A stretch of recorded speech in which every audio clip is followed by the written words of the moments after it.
आज पहली बार धनबाद वासियों को एक ऐसा राजयोग का ज्ञान मिलने जा रहा है जो पहले कभी नहीं मिला था। राजयोग क्या होता है शायद हम लोग किताबों में जानते हैं या ज्योतिष चार्ज के हिसाब से कहा जाता है कि राजयोग कुछ और है, लेकिन हकीकत में क्या होता है और ये शिव कौन है, कहाँ से इनका उद्भव हुआ है, सृष्टि क्या है, ब्रह्मा विष्णु महेश कौन है और लास्ट में सबसे बड़े कौन है जिसका ना कोई आकार है, ना कोई रंग है, ना कोई रूप है, वही शिव है।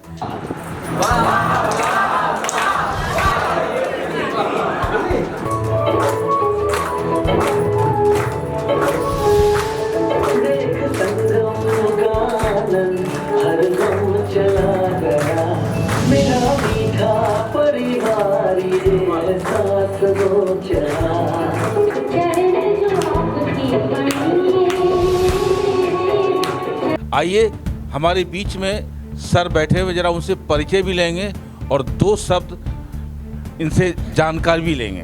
सर, सबसे पहले आप अपना परिचय दीजिए। ओम शांति। मेरा नाम डॉक्टर ईवी स्वामीनाथन है और मैं पिछले 28 वर्षों से प्रजापिता ब्रह्मा कुमारी ईश्वरी विश्वविद्यालय से जुड़ा हुआ हूँ और आज खास धनबाद में मेरा ब्रह्मा कुमारी की तरफ से इस सेंटर की तरफ से निमंत्रण मिला तो मैं यहाँ पर पहुँचा हूँ। हाँ जी। सर, राजयोग के बारे में बता रहे थे, हमारे धनबाद वासी और झारखंड वासियों को कुछ बताइए। हाँ जी, भारत की संस्कृति में राजयोग को सबसे ऊंचा दर्जा दिया गया है। बहुत प्रकार के योग होते हैं, हर योग का अपना बहुत महत्व होता है, लेकिन कहते हैं सर्व योग में जो राजा है उसको राजयोग कहते हैं, इसलिए इसका नाम राजयोग बताया गया। इस राजयोग में एक होता राज अर्थात रहस्य, मैं कौन हूँ, और योग अर्थात संबंध। तो राजयोग में भाई साहब ये बताया जाता है कि मैं शरीर नहीं हूँ, इस शरीर को चलाने वाली मैं एक चैतन्य शक्ति आत्मा हूँ और मुझ आत्मा के पिता जो हैं वो परम ज्योति परमात्मा है। इसलिए आप शिवलिंग को भी देखेंगे, उसमें 3 लकीर होता है और लकीर के बीच में बिंदु, अर्थात शिव का अर्थ होता है कल्याणकारी और वो सदैव हर बच्चे के प्रति कल्याण की भावना रखते हैं, इसलिए इनको सदा शिव कहते हैं। तो परमात्मा को बहुत प्यार से मन और बुद्धि से सहज रीति से याद करना ये राजयोग की विधि है।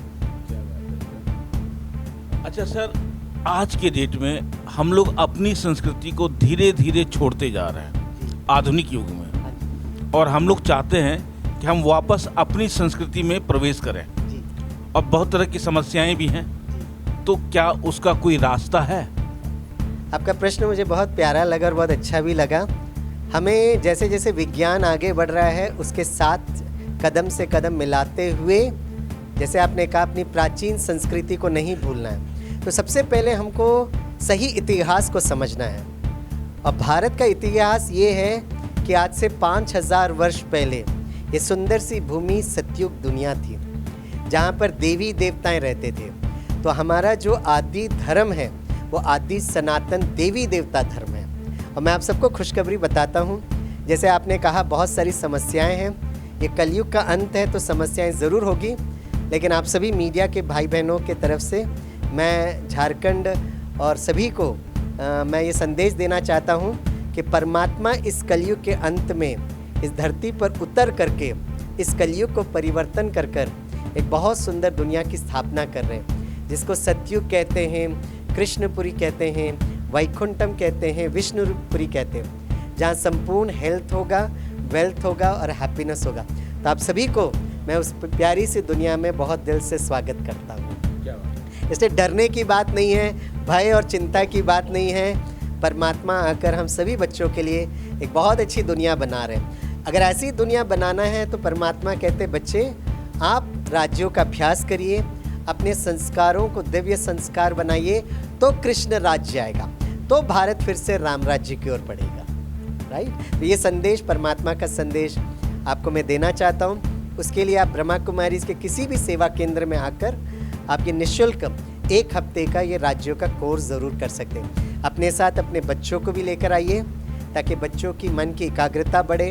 अभी एग्ज़ाम का टाइम चल रहा है तो एग्ज़ाम के डर और भय से भी वो मुक्त हो सकते हैं। आप सभी का बहुत बहुत दिल से धन्यवाद। ओम शांति। मेडिकल और राजयोग जी या दोनों में कोई तालमेल है? बहुत अच्छा संबंध है और राज्यों के बिना हमारा मेडिकल फील्ड अधूरा है। स्पिरिचुअलिटी साइंस जो है स्पिरिचुअलिटी के बिना ऐसा ही है जैसे कि हम किसी गाइड के बिना हम जा रहे हैं। तो मेडिकल साइंस के लिए जो गाइडेंस है वो राजयोग है, जो आज विज्ञान नहीं समझ रहा है। जब विज्ञान के साथ आध्यात्मिकता या राजयोग जुड़ जाता है तो उसमें हमारी ज़्यादा सफलता है। क्योंकि आप देखिए आज टेक्नोलॉजी विज्ञान इतना एडवांस हो रहा है, फिर भी इतनी बीमारियां क्यों बढ़ रही हैं? इतने सारे डिप्रेशन के केसेस क्यों हैं?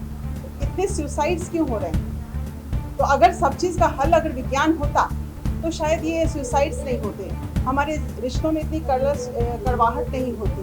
तो इसीलिए राजयोग है कि हमारे जीवन में बैलेंस लाए, है ना।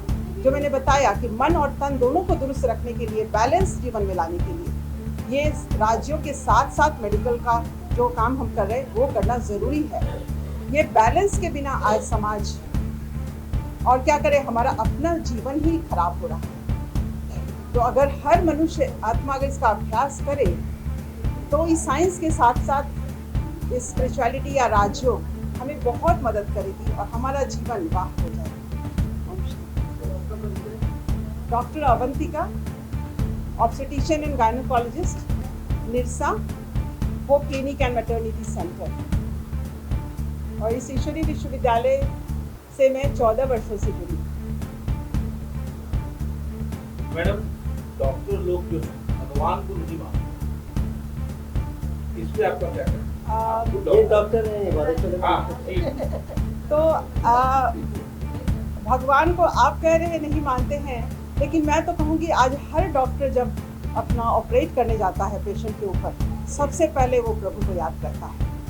वो भले ना बोले कि मैं साइंस और टेक्नोलॉजी को ही मानता हूँ, लेकिन अगर वो पेशेंट उसके सामने होता है, ऑपरेट करने जा रहे हैं, कितना भी वो नास्तिक हो तो भी वो प्रभु को जरूर याद करता है। अगर प्रभु को नहीं याद करे तो शायद वो एनर्जी को याद करता है, उस ऊपर वाले को याद करता है जिसको प्रभु नहीं भी मानता है, फिर भी वो ज़रूर याद करता है उसको। क्योंकि परमात्मा को हम कहते हैं वो अविनाशी सर्जन है, वैद्यनाथ है, वो सुप्रीम सर्जन है। हर डॉक्टर उसको मानता ही मानता है। और मैं भी नहीं मानती थी। जब मैं इस ईश्वरी विश्वविद्यालय से जुड़ी थी, मैं भगवान को कभी नहीं मानती। और मैं कभी मैं कभी भी किसी मंदिर में नहीं गई, मैंने कभी भी व्रत उपवास नहीं किया।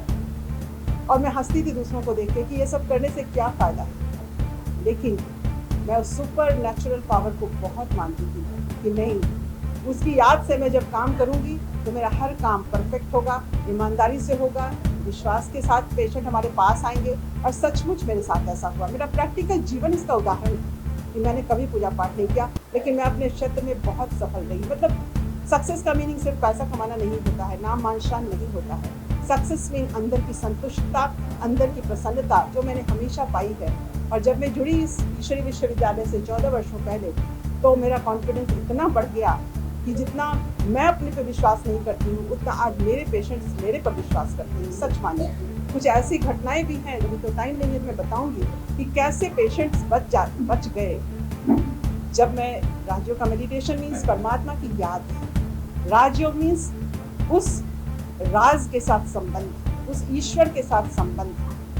जब उससे मेरा संबंध जुड़ा, जिसको मैं कभी मानती नहीं थी, लेकिन जब यथार्थ परिचय के साथ मैंने उसको मानना शुरू किया और जान करके फिर उसको पहचान हुई, उससे मेरा संबंध जुटा, उससे मेरी प्राप्तियां जब मुझे होने लगी, तो इसका प्रभाव मेरे पेशेंट्स के ऊपर पड़ा और पेशेंट्स का भी मेरे पर विश्वास बढ़ा। और साथ साथ कुछ ऐसे पेशेंट्स मेरे पास आए जिनको मैं बचा नहीं सकती थी, लेकिन अविनाशी उस सर्जन ने बचाया।